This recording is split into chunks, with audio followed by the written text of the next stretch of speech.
Pessoal, maravilha. E deixa eu dividir uma tela aqui. Espera aí.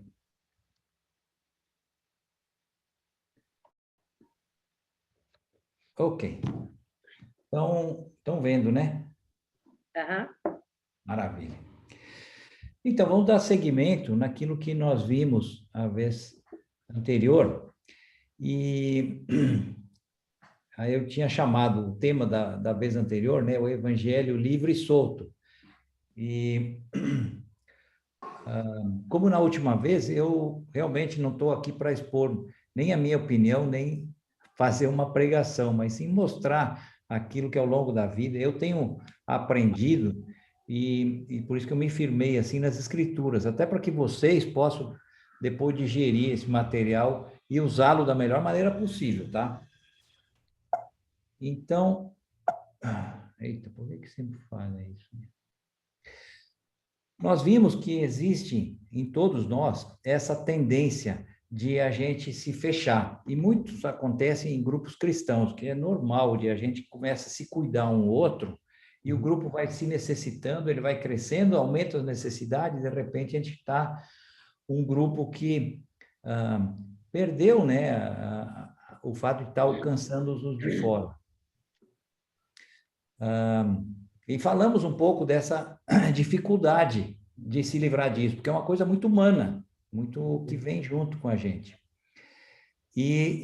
Aí conversamos o que é esse evangelho livre e solto, né, que Jesus deu para os discípulos, para o apóstolo, que era o evangelho de somente Jesus, né? E aí nós ficamos de conversar hoje como que a gente vive esse evangelho, tá? A conclusão da vez passada que nós chegamos é que esse evangelho livre e solto é somente levar as escrituras sem rótulos, sem formas, sem Jesus como fundamento de todas as coisas, tá?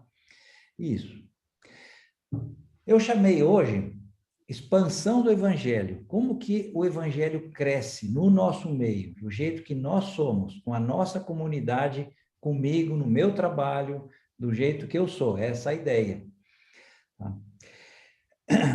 E aí eu queria começar para a gente entender o que está no coração de Deus. O que Deus mais quer.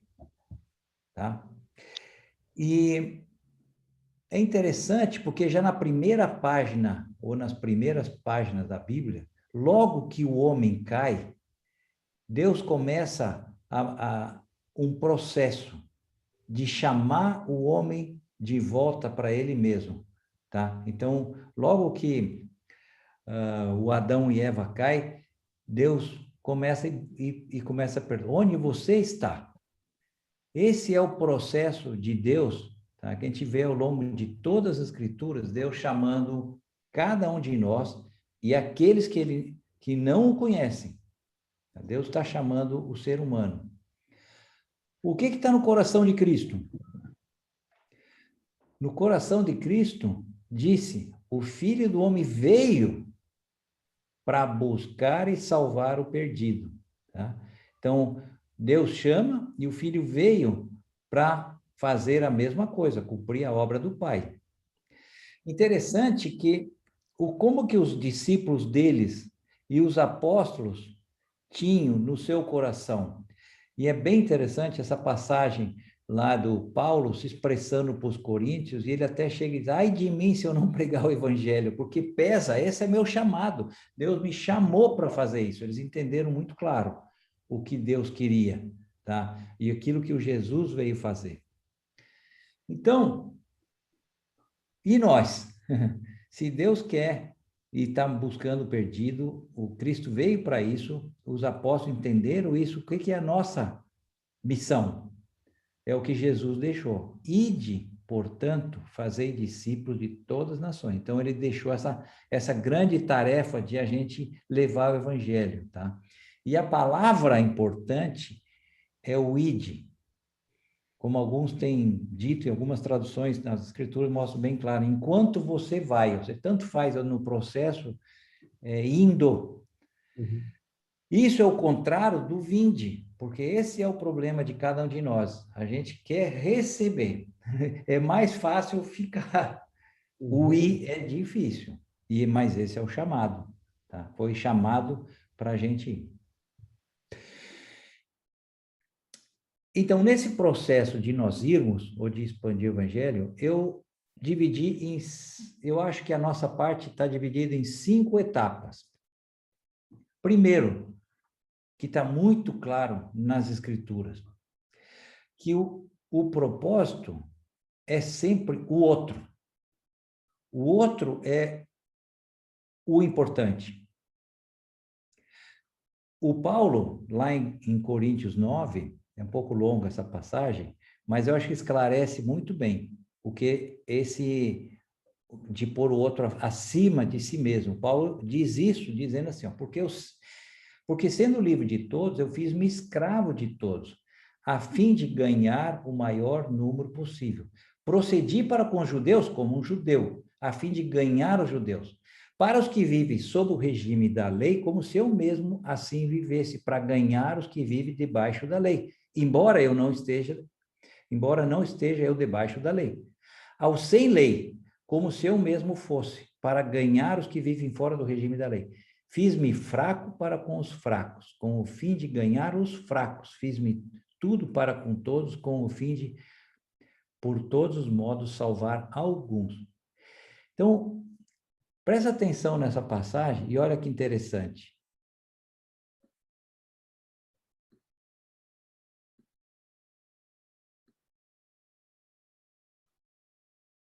Em 5 vezes, o Paulo usa a mesma palavra. Ou seja, parece que está querendo deixar bem claro o que ele quer comunicar.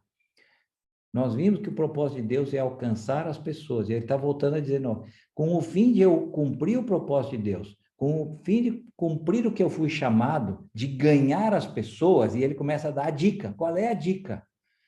Ponha o outro acima de você mesmo. Para eu ganhar o que bebe cerveja, eu vou lá e tomo uma cervejinha com ele. Para alcançar aquele cara que toma Coca-Cola, eu vou lá tomar Coca-Cola com ele. Eu fiz-me judeu com os judeus, eu fiz-me para quê? Por todos os modos, salvar alguns, que é o propósito de Deus. E eu vejo que é sempre uma decisão. Eu vou sair com alguém, eu gosto de tomar vinho, então um assunto que eu gosto de conversar é sobre vinho, tá? Eu gosto de fazer um pouco de esporte, então se eu vou conversar alguma coisa, eu gosto de conversar sobre esporte, de netos e coisas assim, é uma conversa que eu gosto. Mas se eu saio com alguém que é corintiano e adora esporte, futebol, eu sou péssimo em futebol, não sei nem a escalação, acho que da seleção brasileira, rapaz, é terrível. Mas se sai com um corintiano, quem está confortável nessa conversa? Quem está confortável na conversa se nós falamos sobre o Corinthians, o corintiano está confortável. Se nós falamos sobre vinho, o Roberto está confortável. O que o Paulo está dizendo aqui, e Jesus é que eu vou querer que o outro esteja confortável na conversa para salvar ele. Eu vou falar sobre o Corinthians, quero saber do time, quero saber do que ele gosta, quero saber do que como está a vida dele, com o objetivo de alcançar aquela pessoa. É isso que é o objetivo. E, aliás, esse é o segredo do casamento, né? Se eu não ponho a minha esposa acima de mim mesmo, tem pouca esperança esse casamento. A gente faz aconselhamento de casais e esse é o grande tema, rapaz, pôr o outro acima de si mesmo. Jesus deu falando dele, aquele que vos der de beber, ainda que seja um copo de água, de modo algum perderá o seu galardão.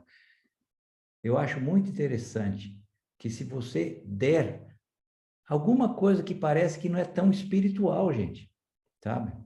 Não está dentro da igreja, você não está lá naquele ambiente de oração, você está fazendo por causa do outro uma coisa tão simples. De modo nenhum, essa coisa tão simples perde o seu galardão. Então, esse é o primeiro tema, que é importante. Nesse processo de expansão do Evangelho, a pergunta é como eu vivo com o outro. Para conversar do que eu gosto, conversar do que eu quero. Os que falam muito têm mais dificuldade que muitos. Ou eu sou daquele que estou interessado na vida do outro. Segunda coisa que não podia ser diferente é que nada vai para frente sem oração, tá? Nada. Porque é um processo espiritual de alcançar as pessoas. É um processo de o Espírito bater, como fala em Apocalipse, bate para a pessoa decidir se vai abrir a porta ou não. Então, começa em tratar esse assunto com Deus, né?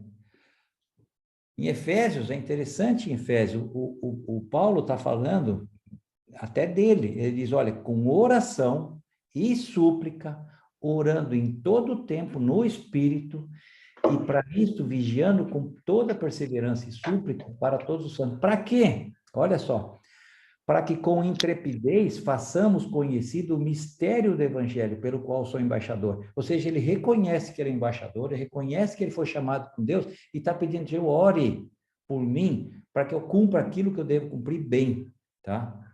Orando em todo o tempo, para que façamos conhecido o mistério de Cristo. Então, sem oração o negócio não vai. E nisso, eu acho interessante, como é a nossa lista de oração? Quantos vizinhos, ou amigos, ou colegas de trabalho fazem parte da minha lista? Eu acho que nesse estudo eu estou falando muito para mim mesmo, viu, gente? Não, não pensa que esse é para vocês, esse é um estudo para mim, como eu preciso disso. Quanto é que na lista de oração? Porque eu sei que tem muito na nossa lista de oração dos netos, dos filhos, né, Cecília? Está muito grande a lista de pedir por eles. Mas quantos é pelos nossos pessoas que a gente quer ver chegar a Jesus? Pessoas que não o conhecem. Tá? Eu acho que começa por aí. Levar primeiro para Deus, até para que ele abra a oportunidade de a gente conhecer, falar com a pessoa, abrir, e o que quando falar, aquilo fazer sentido, e não ser um testemunho, alguma coisa imposta, tá?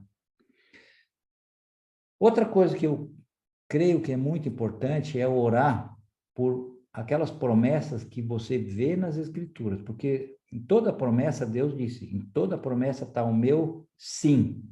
Eu vou cumprir o que eu disse, eu vou fazer. Então, essa promessa aqui é uma promessa que eu oro quase que diário, gente. Porque ela me toca muito. Ela diz assim, Deus falando de mim mesmo, ele diz, visto que você é precioso e honrado à minha vista, e porque eu te amo tanto, eu darei homens em seu lugar, e nações em troca da sua vida. E eu estou com você, e do Oriente eu trarei os seus filhos, e do Ocidente ajuntarei, e direi ao Norte, entrega-os, e ao Sul não retenha. De longe trago meus filhos, e dos confins da terra minhas filhas. Então, eu quero ser esse homem que está cumprindo a vontade de Deus, de ir alcançando o de fora. E Deus está prometendo, gente, eu te amo tanto, porque eu te amo tanto, em troca, eu vou lhe dar pessoas. Então, eu fico pedindo, Deus, me dê as pessoas. Me dê os homens que vêm do norte e do sul. Entrega-os, sabe? Que é o que ele está dizendo que ele vai fazer, ué.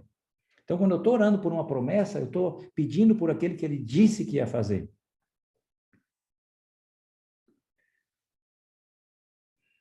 Tá? Terceira coisa no processo de expansão do evangelho. É tão simples e tão fundamental. Pequenas iniciativas. Olha que coisa linda isso aqui, o Jesus falando para os discípulos, se vocês amarem aqueles que os amam, e que recompensa vocês receberão? Até os publicanos fazem isso. E se saudarem a... Opa, desculpe aí. Aqui. E se saudarem apenas os seus irmãos, o que estarão fazendo demais? Até os pagãos fazem isso. Eu vos digo, amem os seus inimigos e orem por aqueles que os perseguem, para que vocês venham a ser filho do seu Pai e que estás no céu. Interessante, Deus. Ele está dizendo. E nós somos assim, né? Nós convidamos José, porque eu sei que o José vai me convidar para ir na casa dele, então eu convido para ele vir aqui, porque ele vai me convidar lá. E depois eu convido aquele amigo que eu gosto, que ele vem aqui, porque eu sei que ele vai me convidar lá. E fica aquele círculo de relacionamentos, um convidando o outro. E Jesus está dizendo, gente, rompa esse ciclo. Rompa. Porque isso todos fazem. Orem aquele vizinho, ore aquele cara que vira a cara para você, seu chefe, colega, não sei o quê, ore por eles, convide, faça alguma coisa. Por quê? Como fala no final do versículo. Aqui no final, para que vocês venham a ser filhos do seu Pai, cumprindo aquilo que ele chamou vocês. Então, pequenas iniciativas, a gente começa quando a gente para no posto de gasolina, tá? E de vez fica olhando o celular, você para e diz, oi, gente. Ou quando o seu vizinho, né, sei eu, vai sair com o cachorro, ô, fulano. Porque é isso que ele está dizendo. É pequenas coisas que começam a gente se interessar pela vida dos outros, que é o primeiro ponto. O outro acima de tudo. Ele falou depois também, mas quando fizeres convite, chama os pobres, os aleijados, os mancos, cegos, e será bem-aventurado, porque eles não têm como te recompensar, mas recompensado serás na ressurreição dos justos. Ele está dando outra perspectiva, sabe? Quando você vai fazer uma festa, convida o seu amigo, convida aquele fulano de tal, convida aquelas pessoas que estão perdidas. Então, para que você vai ser recompensado de estar fazendo alguma coisa pelo de fora.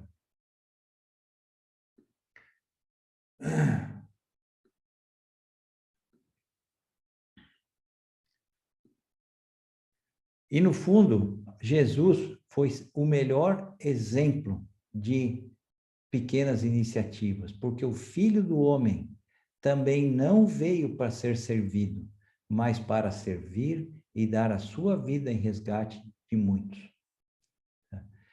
Então, ele veio como o maior exemplo de se dar para os outros, de fazer, de tomar iniciativa. Foi ele que veio por nós, né? Ele não veio para ser servido, mas para servir. E com isso nós temos o que temos hoje, esse presente. Quarta coisa, fundamental nisso aí, fundamental. Isso é um trabalho de equipe, gente. É um corpo, é uma igreja. A gente não expande o evangelho sozinho. Esse é o grande problema que eu vejo que muitas vezes a gente tem, sabe? Carregar um peso. Nossa, eu tenho que evangelizar, eu tenho que falar, eu tenho que testemunhar, eu tenho que dizer, eu tenho que... Não, coisa. Pode ser.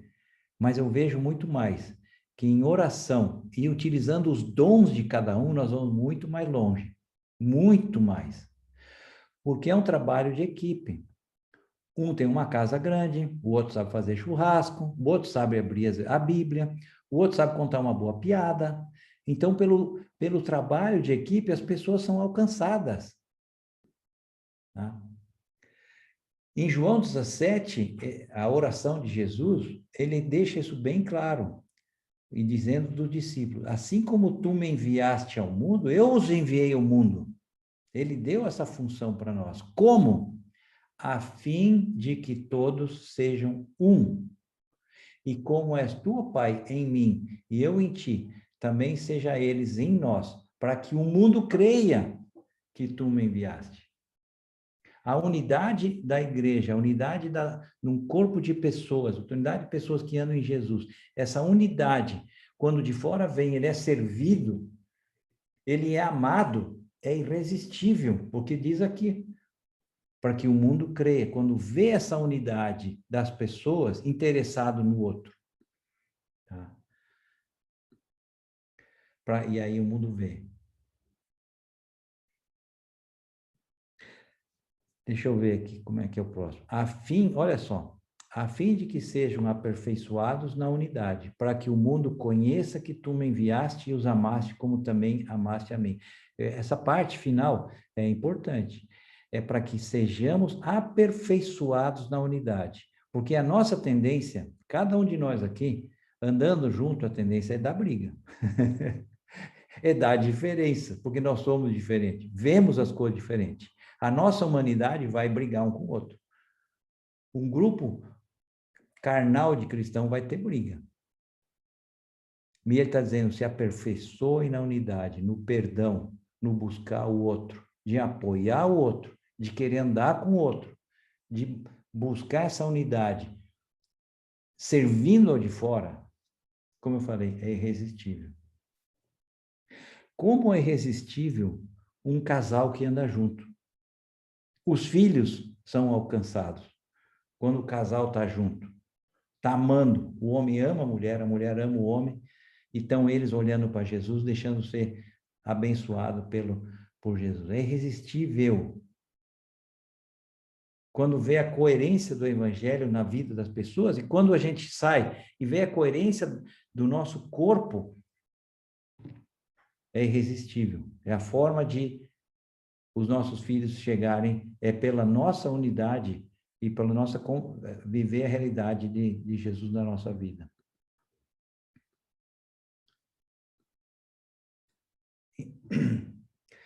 Interessante essa história, deixa eu voltar um pouquinho antes, que é a história da Raabe, que lembra que quando eles vão fazer o reconhecimento, Josué, aliás, manda,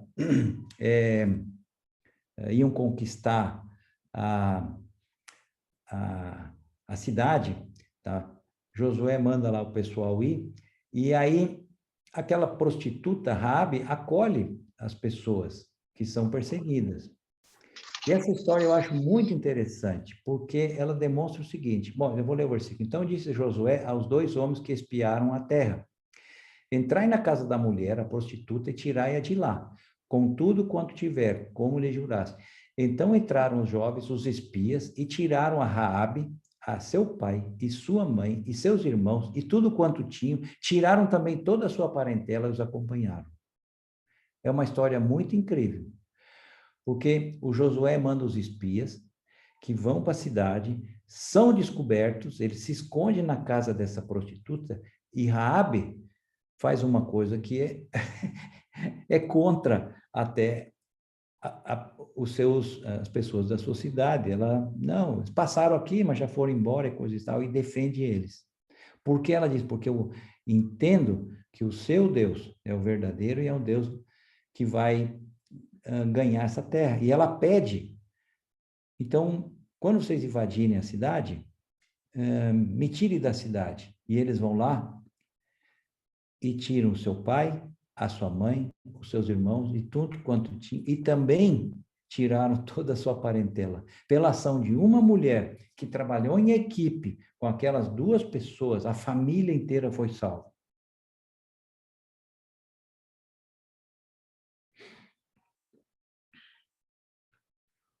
Último ponto no processo que eu vejo de expansão do evangelho é fazer algo muito simples: abrir as escrituras e ler com alguém. Eu sempre gosto de ler o Evangelho de João, porque ele fala de Jesus de uma forma impressionante, tá? Então, já me especializei com João. E daí, isso começa a um problema. Desculpe, gente.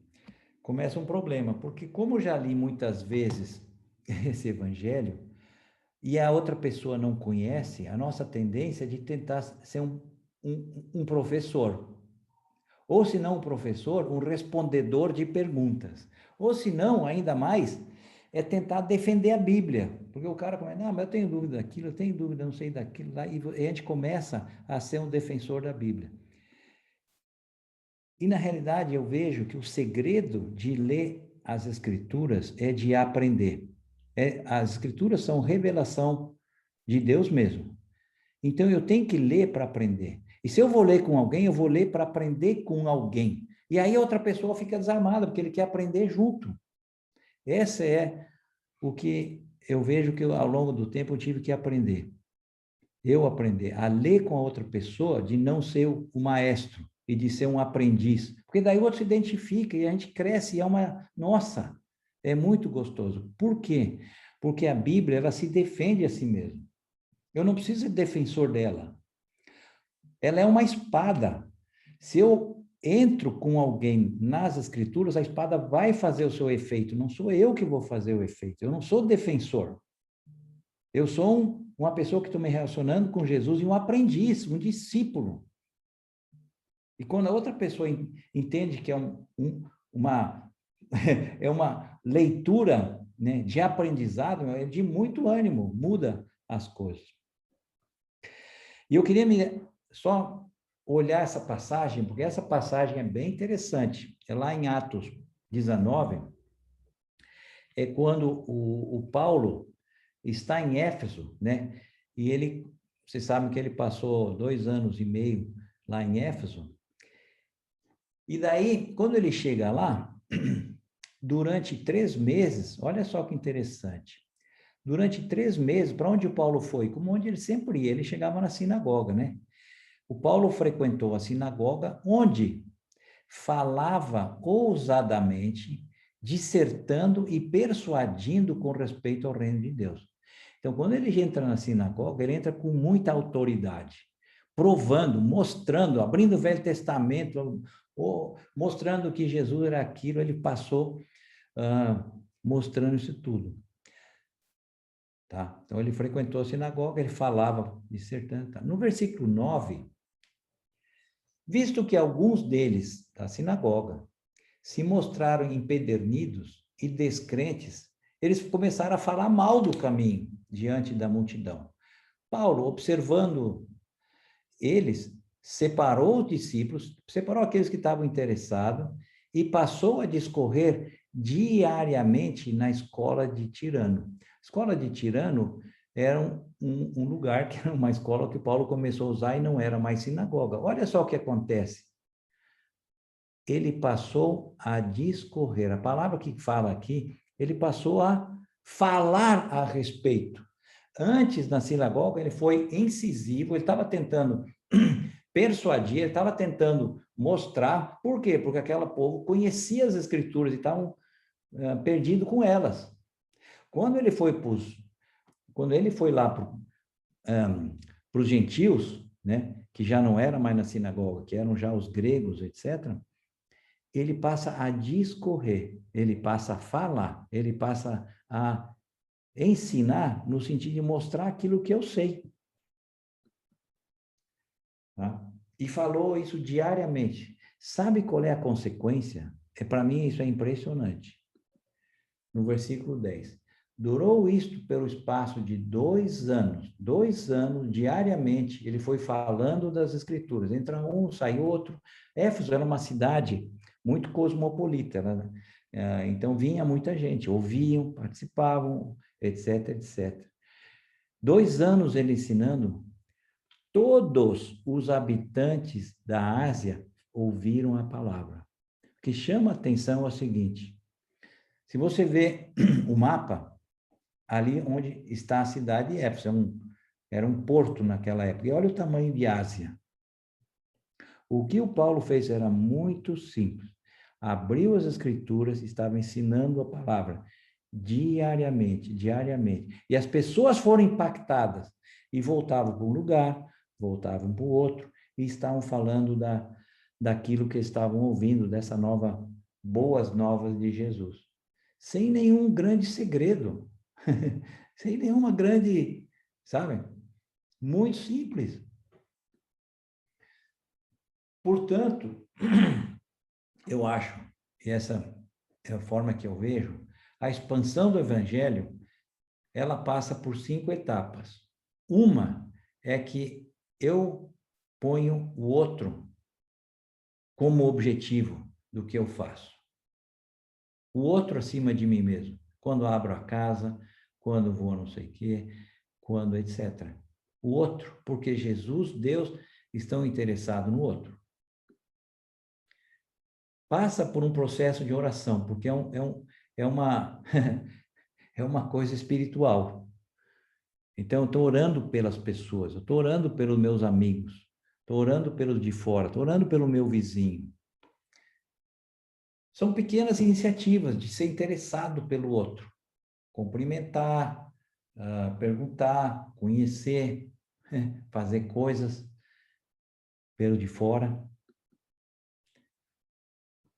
Quarta coisa que é muito importante, que é uma equipe, é uma igreja inteira andando junto, é um corpo inteiro, é um grupinho, tá? Um apoiando o outro no processo do que cada um está alcançando, orando junto, fazendo, sei eu, mas é um trabalho de equipe pode ser dois, um casal, pode ser quatro, não sei, mas ela é um trabalho onde o dom de cada um está sendo usado. E o terceiro é que é muito simples, entrar nas escrituras e deixar Deus fazer o processo.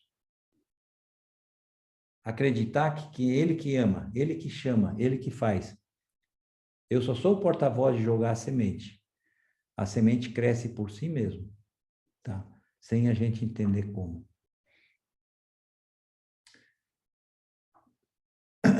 Então, amigos, vamos aqui interromper. Beleza, voltamos.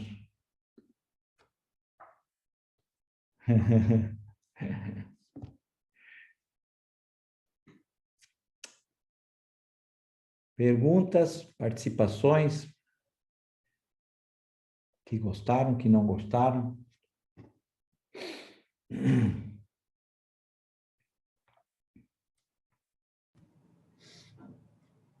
Roberto, bom, vou falar eu. Ninguém quer falar? Só tu vai falar primeiro.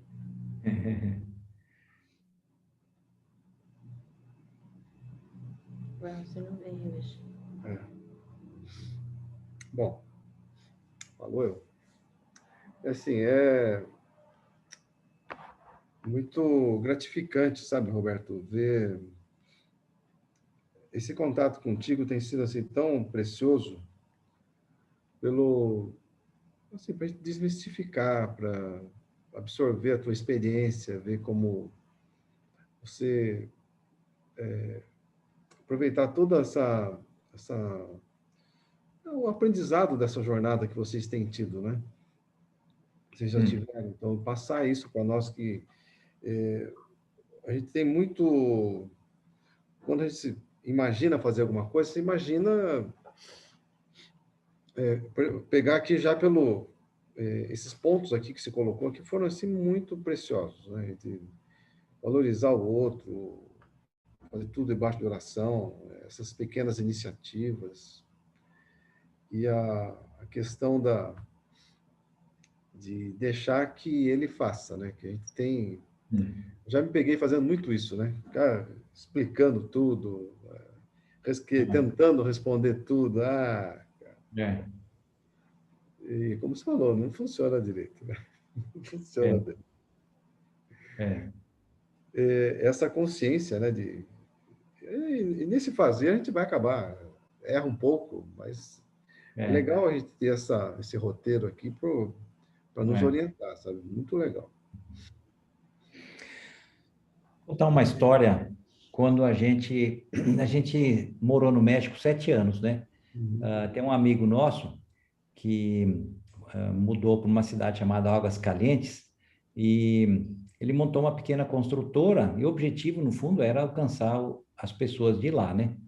E daí eles me convidaram a gente para ir somar com eles. Quando a gente chegou lá, imagina, ia trabalhar numa construtora que não existia, então o salário também não existia, né? Então a gente estava vivendo com as poupanças que aqui do Brasil. Aí começou o problema número 1. Ganhava em real e gastava em peso mexicano, né? Era um problema grave, porque já não tinha muito aqui, né? E aí o que nós fizemos? Alugamos uma casa assim quase fora da cidade, nos limites da cidade, porque lá era barato, alugava a casa barato, mas era ela muito pequena, gente. Era uma casa assim que, nossa, muito pequena. E o meu vizinho, lá parede parede, era tudo casa geminada, uma coisa na outra, eu descobri que ele trabalhava na Coca-Cola, né? E é óbvio, ele chegou lá orando para alcançar as pessoas. Então, eu descobri que ele trabalhava na Coca-Cola e gostava de tequila. Eu nunca tinha tomado tequila na minha vida. Quando eu tomei, achei horrível. E entra esse ponto que eu falei, quem fica confortável? Aí eu cheguei para ele, rapaz, você sabe de uma coisa? Eu sou muito ignorante. Brasileiro ignorante. Eu não consigo tomar tequila. Imagina um produto tão bom nessa terra, um produto maravilhoso. Os mexicanos apreciam. Eu não aprecio. Você tem que me ajudar a apreciar, a gostar de tequila. Pronto. Dá uma missão para ele. O cara, nossa senhora, aí eu ia na casa dele, ele abria a tequila, me dá, não, isso aqui você tem que provar, porque isso aqui é assim, é assado, isso aqui é agave, não é tequila, aí ia falando aqueles negócios tudo. E a Rô ia orando, né, por aquilo. E orando para ver o que Deus ia falar, fazer. É interessante que na oração e no processo de aprender tequila, né, a gente viu que os dois, aquele casal, estavam se degladiando, estava uma guerra terrível, e eles começaram a se abrir com a gente. O fato de eles se abrirem, a gente foi muito honesto, gente, só tem uma solução num casamento, é pôr uma terceira pessoa no meio. E essa não é amante, não, é Jesus Cristo, né? E aí nós entramos num processo de ajudá-los como um aconselhamento de casal, mostrando para eles uma coisa, não vamos, é o fato de vocês colocarem Jesus no meio. Então, o que eu quis dizer, sabe? Deus põe a gente no lugar correto, a gente tem que ter o olho de querer alcançar o outro. Uhum. Esperar para Deus abrir as portas, sabe?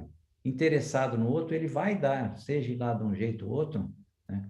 E bom, para resumir a história, esse casal, a gente estudou as escrituras com eles e eles nos salvaram de uma coisa, porque como a nossa casa era muito pequena, então quando a gente queria fazer uma festinha para juntar a turma, o pessoalzinho ali, não tinha lugar, porque era a casa e tinha uma cocheira é garagem, era só cabia um carro, né? Então eu tinha que usar a cocheira dele, a garagem dele, para caber um pouco mais. Mas aí como é que você fazia? Ele trabalhava na Pepsi, ele trazia as mesas emprestado e todo mundo tinha a mesa sentado, né? Para poder a gente fazer um churrasquinho, fazer uma festa, fazer um negócio. E assim nós alcançamos ele e depois aquele pessoal daquela rua. Que legal. Muito bom. É interessante porque os pontos que você abordou é assim, a gente voltar para os princípios, os fundamentos, né? Para não tem que pôr novos fundamentos, né? A tendência da gente é botar novos fundamentos, né? A palavra fala que o fundamento é Jesus, então não precisa pôr mais nada, né?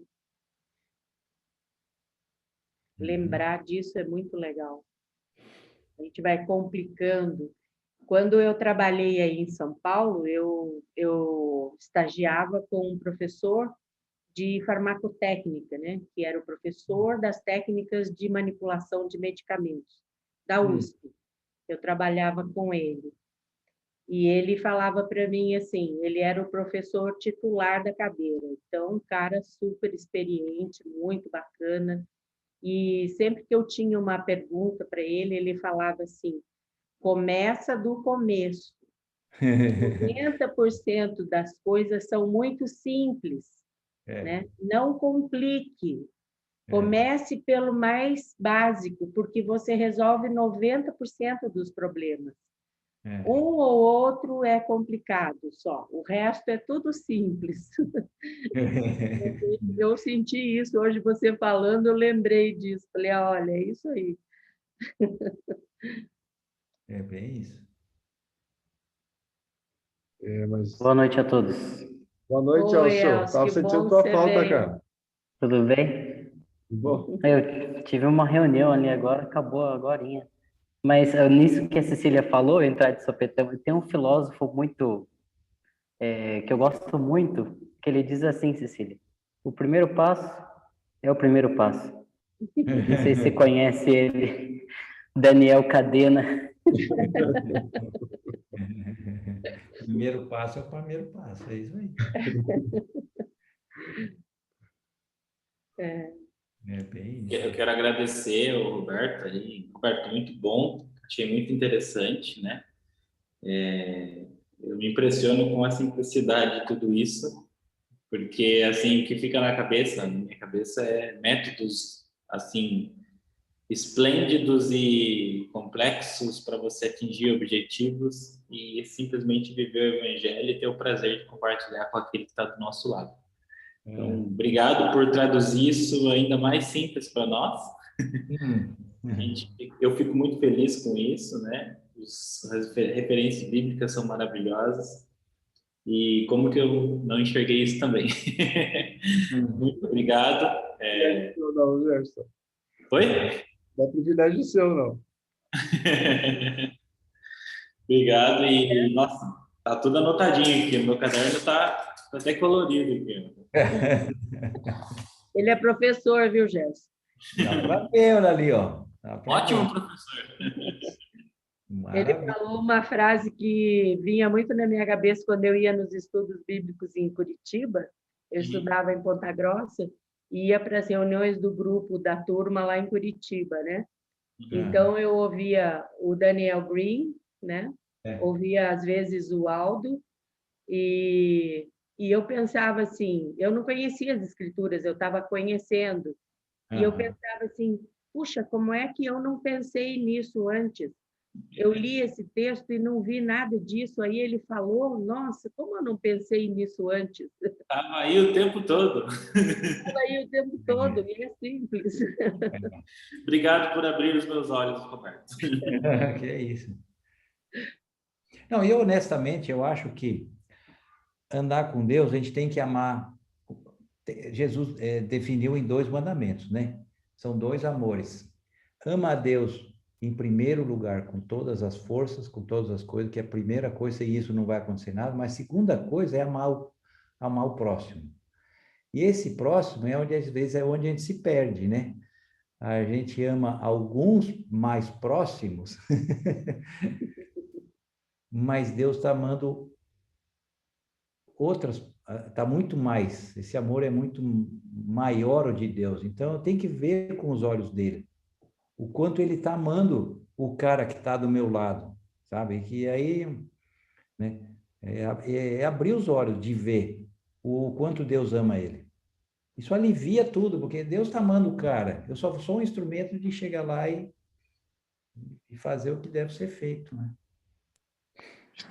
Tem um fator interessante no que você falou, Roberto, de que a gente se conecta a essa situação de entender aonde nós estamos e quem nós precisamos nos apresentar como canal através da oração, né? Que é entender a quem Deus já está amando nesse processo e por que Deus está nos colocando próximo dessas pessoas. Isso ficou mais claro com esse exemplo que você deu aí no tempo que vocês moraram no México. E uma coisa que me ficou clara, né, ao final da tua exposição foi que o quanto o peso de defender a palavra, de querer convencer, de que a pessoa precisa se render à escritura, amedronta.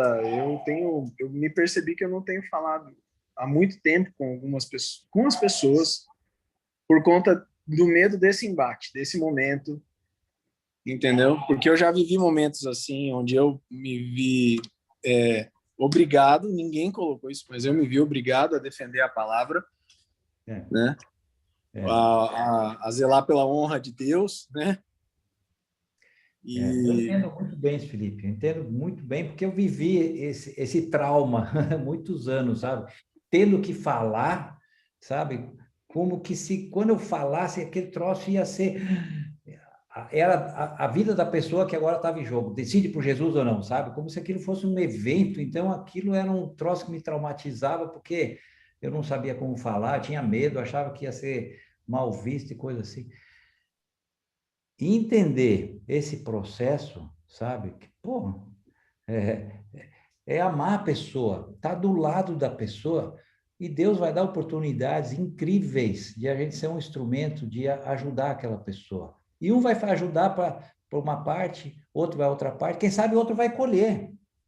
Nós somos trabalhadores do reino, né? E não só ceifeiros.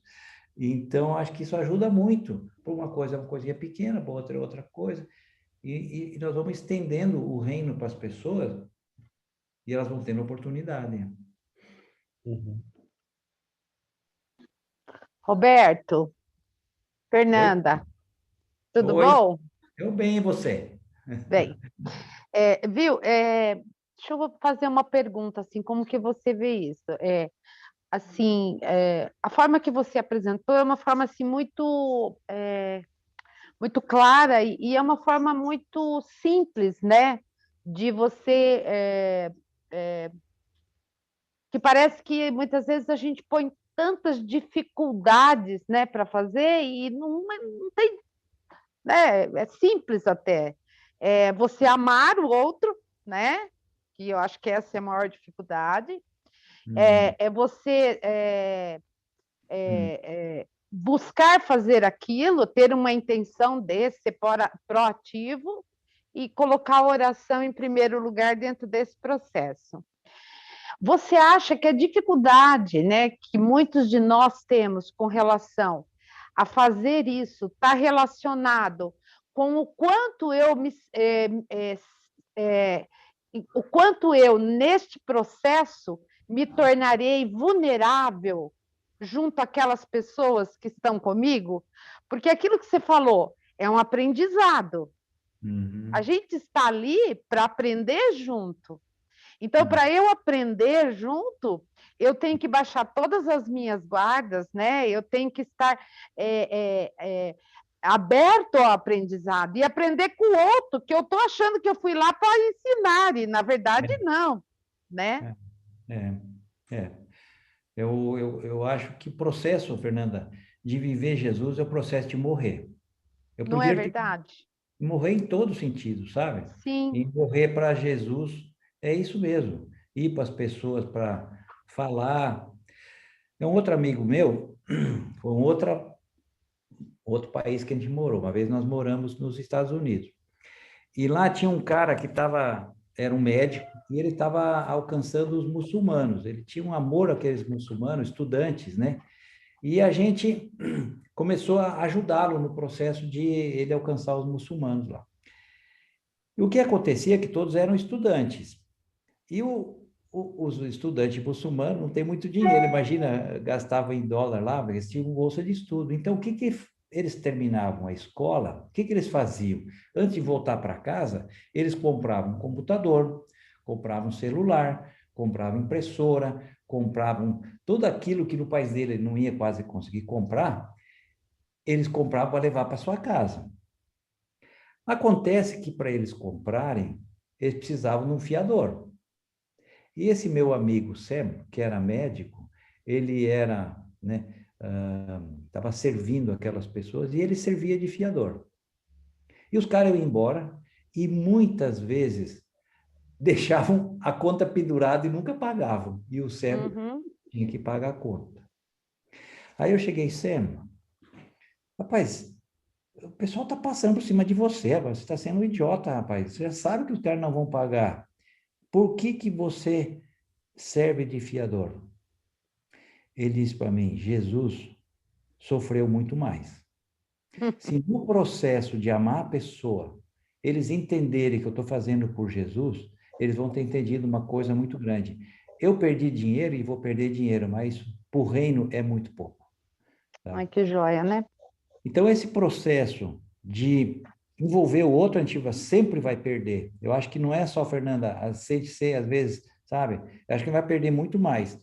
o tempo, porque a gente vai convidar para vir para casa, vai perder, porque tem que dar uma comidinha boa, né? Vai perder o nosso tempo de ver o Jornal Nacional, vai perder o tempo de estar com as coisas, tá? Nós vamos perder muita coisa. Mas é como a gente viu ali, que Jesus deixou tão claro, não, vocês estão investindo onde deve estar investindo, onde está a verdadeira riqueza, né? E sabe que é uma coisa super legal, que no processo da metodologia ativa, né, não tem quem saiba mais. A gente divide saberes, né? Então, quando a gente entende essa situação, né, e a gente usa muito essa técnica no trabalho, então, assim, você divide saberes. Aquilo que eu sei, eu divido, aquilo que eu não sei, eu aprendo, né? E isso é um processo muito legal, né? Uma outra coisa que eu queria falar com você e com todos, é assim, quando a gente monta o grupo, né, como trabalhar isso, né? Que a gente monta um grupo, a gente ora por pessoas, né? E essas pessoas vêm. E a gente começa a trabalhar em grupo. E esse grupo, ele fica muito gostosinho, né? Porque ele fica redondinho, né? As pessoas aprendem a se respeitar dentro da lógica do compromisso, do cuidado, dentro da ética, dentro de guardar segredos, né? E aí chega um momento que, às vezes, o grupo tem dificuldade, né, de abrir para pessoas de fora. Né? Como lidar com isso? Porque, na verdade, a gente não quer alcançar só aquele grupo, a gente quer alcançar muitas pessoas, né? E você abrir o grupo para outras pessoas talvez perder aquela fidelidade que tinha, né? Tem que, às vezes, começar um processo de novo, né? Como lidar com isso no grupo, né? Como que a gente trabalha isso no grupo, né?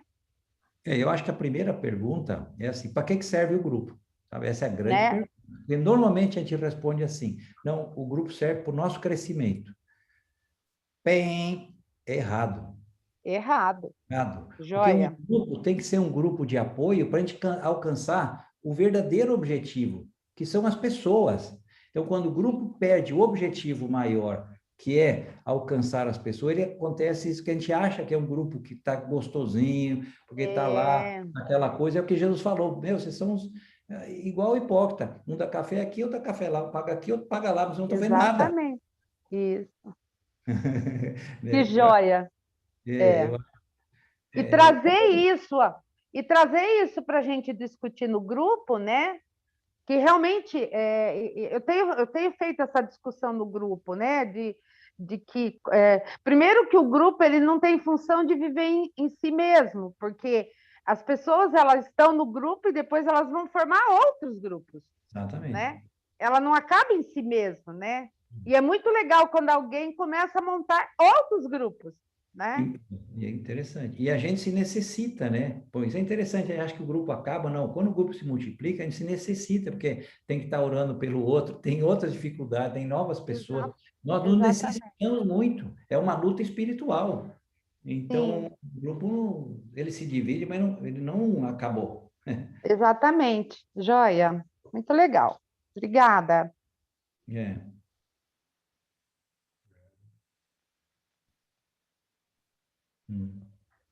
Essa questão do grupo é que nem você ter filho e não querer que ele saia de casa nunca, né? Um bom exemplo. Isso. Né, Rafa?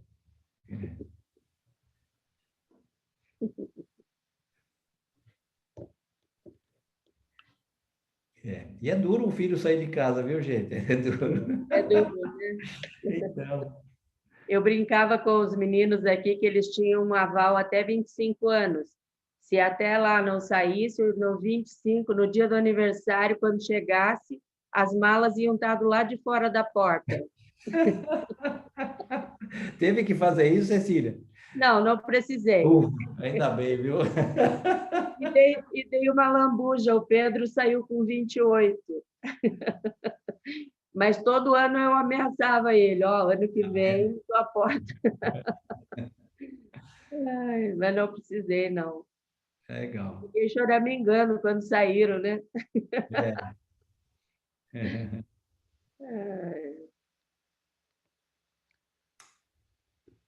Mas é Muito isso. bom, gente. Legal.